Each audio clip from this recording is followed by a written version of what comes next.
How is it the Disney animated film with the better Alan Tudyk comic relief is the one where he doesn't talk? Let's do this! This is bigger than the ancestors. Moana returns to pull Disney out of the depths of 2023 in Moana 2. As always, before I say what I think of this film, I should say what I thought of the first film, Moana. I enjoyed it. I thought it was perfectly fine. It looked nice. It sounded nice. The characters were good, and it was, visually interesting and creative. But I didn't love it. However, I know there's a lot of people who did love it, and that's not surprising. I feel like there's a trio of Disney princess movies that have come out in the past several years that people seem to like, but there's one that they really love, and that trio is Frozen, Tangled, and Moana. And I really love Frozen. I got into that movie a lot. I know I'm not alone on that. That was a huge sensation. A lot of people get into Tangled. They kind of feel like that's a more quirky version of Frozen. They have a little bit more of a connection to it.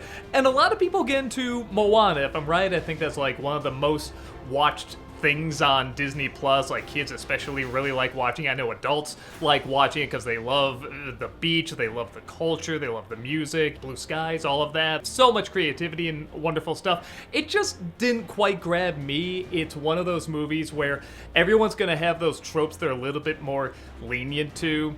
And for me, I was more lenient to the tropes in Frozen. Like I said, those didn't bother me as much. I was less lenient to Moana, but I still acknowledge it's a good movie. It's nicely done.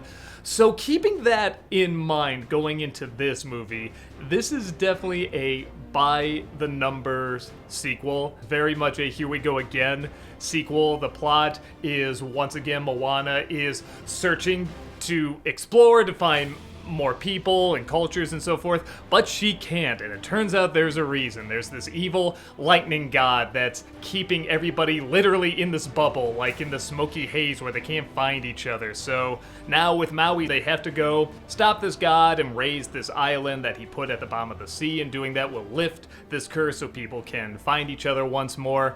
And pretty much reenacting scenes you've already seen in the first Moana, just not as well. There's so many moments where you look at it and say, oh, this is supposed to be like the Shiny song. This is supposed to be the How Far Will I Go song. This is supposed to be the You're Welcome song. There's so many moments where you go, oh, I see what they're trying to do here. Our ancestors wanted to connect our island to all the people of the entire ocean. Wow, it's just like the wave scene from the last movie. Kind of makes me want to just put on the last movie.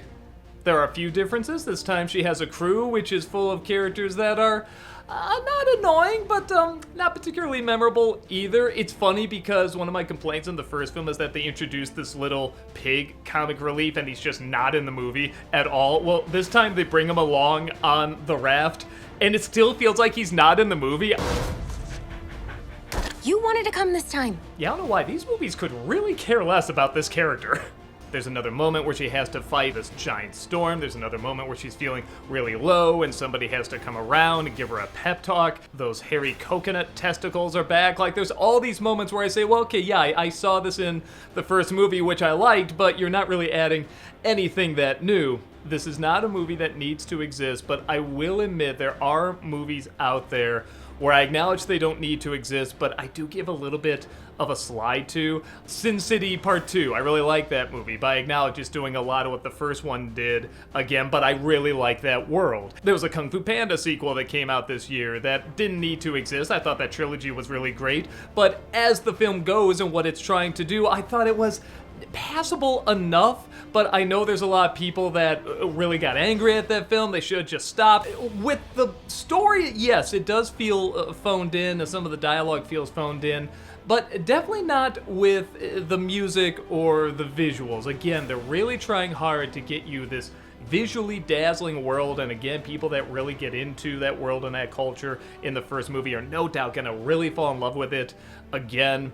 And the movie doesn't feel like it's pretending to be anything that it isn't. I think it knows it's a Here We Go Again sequel, which I'm not a fan of, but at the same time, it's not done horribly. It still looks very nice. It still gives you this world that's very enjoyable to be in. It's got some beautiful animation, some nice music and singing. It's bouncy, it's colorful. I think it'll hold children's attention, but I will admit there's other movies where people have said that before. It's fine, and I've said, no, it's not fine enough for me. Like a film called Ferdinand came out several years ago, and a lot of people gave that a pass, saying, it's good enough, but I needed a little more. It's not like a terrible movie, but I feel like I needed more from it. The Despicable Me sequels, like 4 came out this year, and I thought it was very, very annoying. It was not pleasant to sit through, but I'm sure little kids got through it fine. There's also movies like the Super Mario Brothers movie last year, which a lot of critics didn't like, but a lot of people said, this is totally fine. I was the same. I was totally fine with it. What I'm trying to get across is that I feel like there's going to be a lot of people who find this totally passable, and then there's going to be people who really like the original and may feel a little let down by it, or depending on what this film gets you or what you get out of it, you might enjoy it just enough. It is very nice to see on a big screen. It's a film that's showing, I believe, in IMAX and 3D, and while I didn't see it in IMAX, I could tell it looked very good in IMAX. Moana! Little sis! Fix it! That's right, they grew me up. They didn't want the same backlash from Incredibles 2. Every once in a while there is something kind of cool, like there's this bat lady in this movie, who sadly isn't in the film very long. I want her in the film more. In fact, she kind of just disappears out of nowhere, unless there's an after credit sequence I miss, which it could be. But in terms of the major story, she doesn't come back, but she gets a really cool scene where she moves very much like a bat, and not like a vampire. There is a difference, and I wouldn't think there would be, but you see a movie like this where, again, she has kind of like this cloak that's very bat-like, and she moves very bat-like, but it's not exactly like a vampire. There is a very distinct, different kind of movement. And there are moments like that where, man, I like watching the movement of some of these characters. I like watching the animation of the water, which is not a glowing review, which is not glowing praise, but at the same time, it is very pleasant. It is a pleasant thing to watch. It's just not something I got very invested in. And I think that's going to be the same for a lot of people. It's not that there's no investment. I do want to see, these people find other people. I want to see these characters work off each other. They're, likable enough. I don't want to see anything bad happen to them. And when it gets to the end, there is kind of a nice little moment where when they achieve their mission, I thought the way they showed that they succeeded was a very nice way. It's a very pleasant way. So it's a film I can't really say is great. It might be pleasant enough for you. I will say it's not a film I'm gonna go back and see, but I do ask myself in this situation, what is the film trying to do? And I don't think this is trying to be something like Frozen 2, where it's got this big, powerful message and it just completely ruins it by all the extra characters and the bad comedy and the fact that the message is not done very well, but it has some good moments in it. I don't think it's trying to be that. I think it's trying to be a film that's trying to just be another Moana, another fun little adventure. And while, yes, there are heavier moments in it, they're not super heavy, and they go just a little further beyond a run-of-the-mill sequel, but not too much further. Wanna show our people just how far we'll go. The answer is not very, but at least not backwards. I think in terms of what this film is trying to accomplish, it does it fine. It's a perfect definition of a fine movie. It's funny because it reminds me a lot of Beetlejuice, which came out earlier this year. Now, technically, that film probably has more things wrong with it, but I like the fact that they took a few more chances with it, did a few more things that are weird and odd, but it's still a film that's very by the numbers and very much a here we go again sequel. But they did do enough things that were different and weird and bizarre, and I'll never forget that I end up recommending it. This one definitely doesn't do as many things that are weird, and it plays it much more safe. It's not really taking any risks, so I guess there's fewer areas where you can screw up, but at the same time, I feel like I'm gonna forget it very quickly too. I'll remember one or two things in terms of the visuals and maybe like a song or two. I don't know, I'm even trying to remember. I like the Get Lost song. That's the one the Bat Lady sings.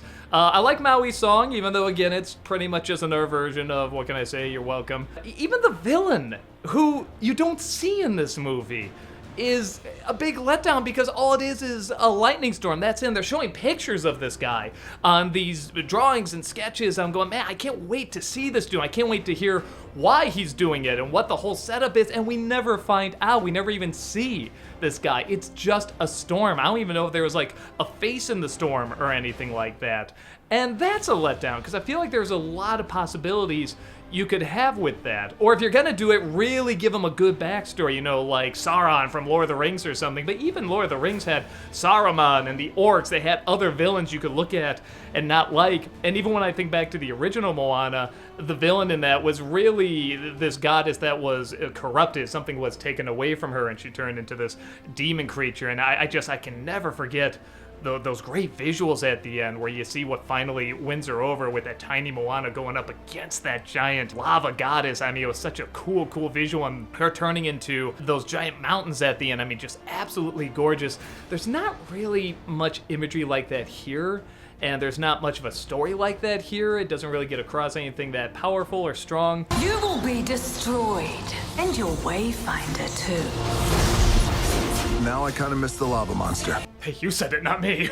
But it is pleasant. It still looks nice enough, sounds nice enough, and I think that's all it's going for. I don't think it's trying to be anything super hilarious or super deep or groundbreaking. I think it's trying to just be another nice little Moana movie.